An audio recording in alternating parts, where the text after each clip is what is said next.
Congratulations on your nomination, and thanks for coming today.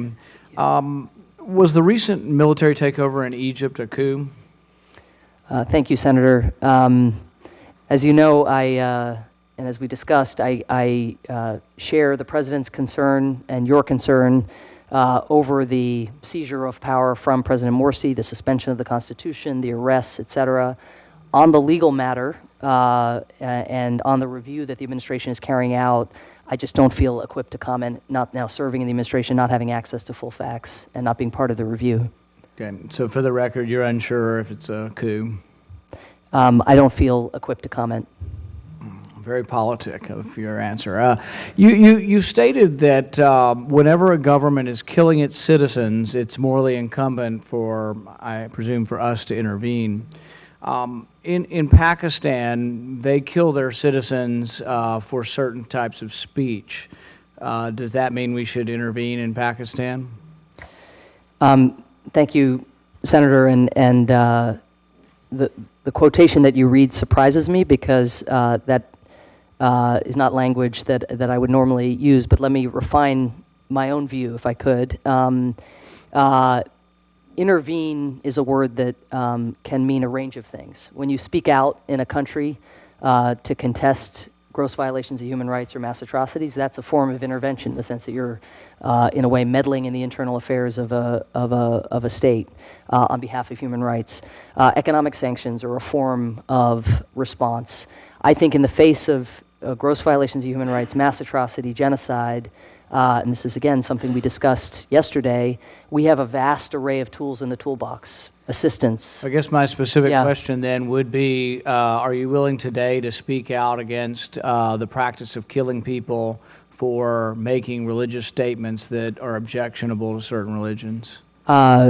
Absolutely, sir. I've spent my whole life speaking out about such Because, I mean, that's crimes. part of it, is I think we've become so timid with certain of these, you know, at the very least we can call them intolerances, but basically killing people for religious speech, I think, is something we shouldn't be ashamed of speaking out about. I'm not proposing we invade Pakistan to tell them how to live to lead their lives in their country, but I am saying that not only should we speak out about it, we should make our aid contingent upon it. Do you think any aid to these countries should be contingent upon behavior? Well, sir, again, as we discussed, I think every tool in the toolbox needs to be reviewed, and depending on the circumstances, it's hard a little bit to speak in the abstract, but we need to use the levers we have at our disposal, consistent with our other interests, because we do retain other interests, of course, with these countries as well, but certainly examine anything we can do to deter such horrible practices. When we intervene in countries, who gets to make that decision, the President or the Congress? Thank you. Well, let me just say that, and I hope the last few weeks that the past is prologue in a way. If I am confirmed, I would benefit enormously if I could maintain the relationships that feel like I've begun to forge here these last weeks and continue these conversations. So consultation is indispensable. I cannot do this job, even if confirmed. Congress or the President without decides you. whether we go to war? As you know, there's a long-standing debate between the executive and the legislature that has crossed Republican and Democratic administrations about authorizations for the use of force, and all I can say is that I promise to consult with you extensively at all times. Sounds like a non-response response. But, you know, the thing is that these are important questions. The vast majority of the public's not in favor of arming Islamic rebels who in all likelihood will be killing Christians in Syria. The vast majority of the American public's not in favor of giving arms to people who are basically allied with al-Qaeda in Syria. The vast majority of the public doesn't believe that we're going to have a way of knowing who our friends and who our foes are. We can't even tell who our friends are in the Afghan army, which is a much more stable situation than Syria. So I find it incredible to think that we will. But the thing is those can be honest disagreements among people who say, oh, absolutely, we can say who the good people are, and we're only going to give weapons to good people. I find it a ridiculous argument, but I think it's an argument that some could make. But the thing is, I don't think there's a valid argument for fighting secret wars without the permission of Congress. And basically, that's where we are right now. I think it's also untenable to the American public for the administration to say, well, you know, we're going to go over there and we're going to arm them. We're not really going to try so much to win, but we really would like to get to stalemate so we could get the Russians to negotiate.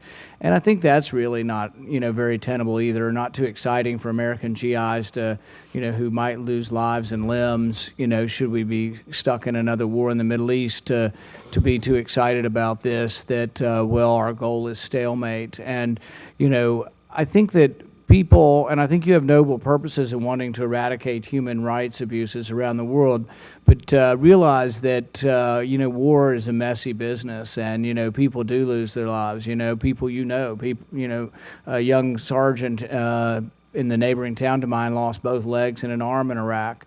And so these aren't geopolitical games, and they aren't things that we can say, oh, we're going to make the world, you know, this great groovy place where nobody has any human rights abuses, but we're going to do it through war.